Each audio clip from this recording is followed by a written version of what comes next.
exercice plus facile. 19e message d'enseignement spirituel. Dicté par l'apôtre Thomas le 15 août 1970. Rio de Janeiro, Brésil. Les événements prévus pour cette fin de siècle, qui seront enregistrés dans le monde terrestre, sont destinés à avoir un impact jamais vu auparavant sur cette petite planète. Avec les changements apportés à sa structure physique, le monde terrestre est voué à des progrès notables en termes d'expérience des âmes qui auront la chance de s'incarner dès le début du siècle prochain. Mais non seulement les âmes qui viendront de l'an 2000 bénéficieront de ce changement de conditions, mais toutes celles qui parviendront à franchir le seuil du siècle prochain bénéficieront également du changement qui se produira, grâce à l'élévation des vibrations mentales de l'environnement terrestre. Le Seigneur Jésus, agissant désormais directement sur le plan physique, remplit à son tour le rôle qui lui était réservé depuis plusieurs siècles, celui de venir parler directement au cœur des âmes incarnées, les encourageant à pratiquer quotidiennement la prière à la divinité, comme un indispensable facteur de leur progrès, de leur évolution et, par conséquent, de son bonheur spirituel.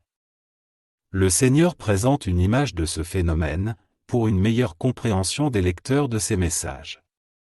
Imaginez l'existence d'un vaisseau magnifiquement construit par l'homme pour décoller dans l'espace, tout comme les milliers de vaisseaux en transit sur Terre. Surtout, un élément devient essentiel pour que le navire puisse avancer et prendre son envol en toute sécurité. Cet élément est le carburant. Sans une grande réserve de carburant, le vaisseau terrestre ne serait rien d'autre qu'un objet matériel collé au sol, sans autre utilité. Cependant, une fois alimenté en carburant adéquat, il s'élève du sol en toute sécurité et surmonte les distances qu'il doit parcourir. Sa structure entière, aussi parfaite soit-elle, ne lui permettrait pas de quitter le sol sans la quantité de carburant nécessaire. Transportons cette image dans la vie des créatures humaines et nous trouverons une analogie parfaite par rapport au plan spirituel auquel elles appartiennent. Pour qu'elles puissent s'élever du sol terrestre après la cessation de la vie corporelle, elles ont également besoin d'avoir un élément spécifique, afin qu'elles puissent s'élever jusqu'au plan auquel elles appartiennent dans le monde spirituel. Cet élément est constitué de l'ensemble des prières quotidiennes de chaque créature au cours de sa vie terrestre. Pour plus de précision, le Seigneur Jésus dit que cet ensemble de prières quotidiennes a construit la plus ou moins grande dose de foi chez chaque créature. Le carburant dont les âmes ont besoin après la cessation de la vie corporelle est donc appelé foi. Et tel est le volume de ce carburant dans chaque âme désincarnée, plus son voyage de retour vers son plan de vie dans l'au-delà sera rapide et sûr. Malheureusement, de nombreuses âmes se sentent privées de cet élément précieux après avoir été déconnectées du corps à cause de leur mort et se retrouvent à errer sans but, car il leur manque l'élément de foi pour s'envoler du sol terrestre. Pour cette raison, en raison de la nécessité de réduire au minimum, voire d'éliminer le nombre total d'âmes dans de telles conditions, le Seigneur Jésus a décidé de quitter sa cour céleste pour s'installer sur le sol terrestre et, à travers ses messages, il s'efforce de clarifier correctement les âmes incarnées à cet égard. Il est vrai que le fait existe depuis le début du peuplement de la Terre par le genre humain.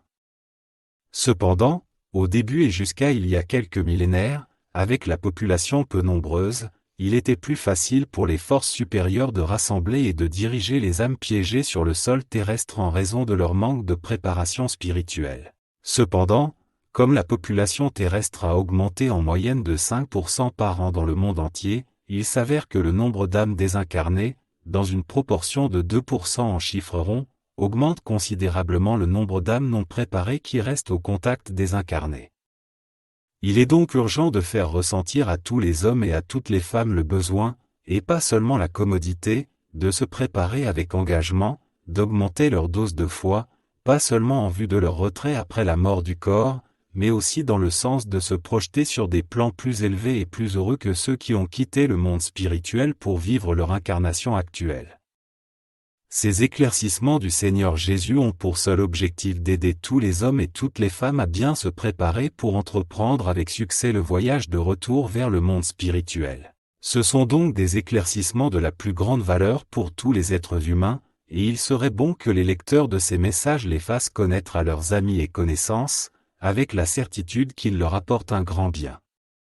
Les lecteurs qui font cela peuvent compter d'avance sur la reconnaissance du Seigneur Jésus. Alors le Seigneur Jésus veut affirmer à un grand nombre de personnes qui refusent d'accepter le fait de sa présence sur le sol terrestre, jugeant cela impossible face à sa grande élévation spirituelle. Il veut donc affirmer à ses enfants que ce n'est pas maintenant que le Seigneur quitte la cour céleste pour venir sur terre.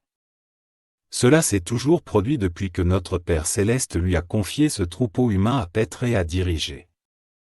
Mais maintenant que des changements substantiels dans la structure physique de la planète sont devenus nécessaires, avec des répercussions notables sur sa population, le Seigneur a décidé de rester plus longtemps pour suivre de près l'évolution des événements.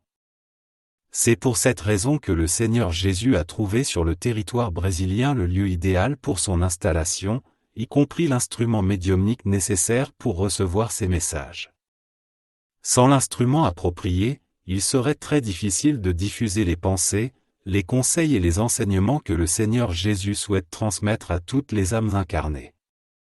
Heureusement, cependant, cet instrument est toujours sur terre par détermination du Seigneur, dont le retour dans le monde spirituel était prévu pour l'année 1968. À cet égard, le Seigneur souhaite recommander à toutes les âmes incarnées l'exercice astérisque de la psychographie avec engagement et sincérité, car à travers cette merveilleuse faculté, permettez-moi de l'exprimer, bien des éclaircissements nouveaux doivent encore parvenir aux âmes incarnées. Sans l'arrivée de cet instrument à la fin du siècle dernier, et son engagement à perfectionner le développement de cette faculté médiumnique, les œuvres qui constituent la grande croisade des Lumières qui ont apporté tant de joie à plusieurs milliers d'êtres humains n'auraient pas été publiées. Comment développer cette merveilleuse faculté ? Peut-être que de nombreuses âmes intéressées par son développement se demanderont. Le Seigneur Jésus répond que les âmes intéressées peuvent facilement développer cette faculté, dans le but de servir d'intermédiaire avec d'autres entités évoluées, comme le Seigneur Jésus lui-même. Pour développer la psychographie, ces trois conditions sont nécessaires: l'aptitude, le temps et la bonne volonté. L'aptitude consiste en une connaissance de base de la langue, pour enregistrer sur papier la dictée de l'entité à l'esprit télépathique de l'appareil. Pour cela, il suffit amplement de terminer le cours primaire et quelques lectures supplémentaires. S'il y a des fautes d'orthographe à corriger, il sera facile de les corriger une fois la dictée terminée. Par conséquent, s'il existe des aptitudes et du temps pour exercer la psychographie, son développement ne nécessitera que de la bonne volonté pour le plein succès de cette splendide faculté. Et comment commencer ?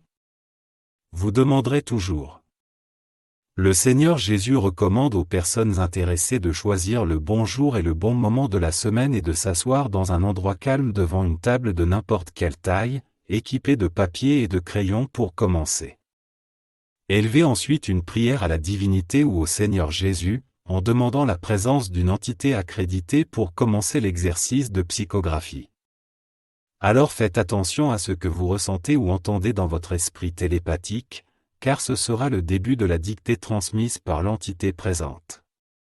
Écrivez les mots qui vous viennent à l'esprit, sans vous soucier de ce qu'ils pourraient être. Il y a des gens qui, comme cet instrument, reçoivent du premier coup un sujet complet. D'autres auront besoin de continuer l'exercice toujours au même jour et heure programmée, pour se développer, et bientôt il y aura de nouveaux instruments médiumniques qui serviront d'intermédiaires entre le monde spirituel et le monde terrestre. Le développement de la faculté psychographique apporte encore une grande joie à ses détenteurs. Vous pourrez recevoir fréquemment la visite des membres de votre famille qui ont quitté la Terre et leur parler grâce à la psychographie.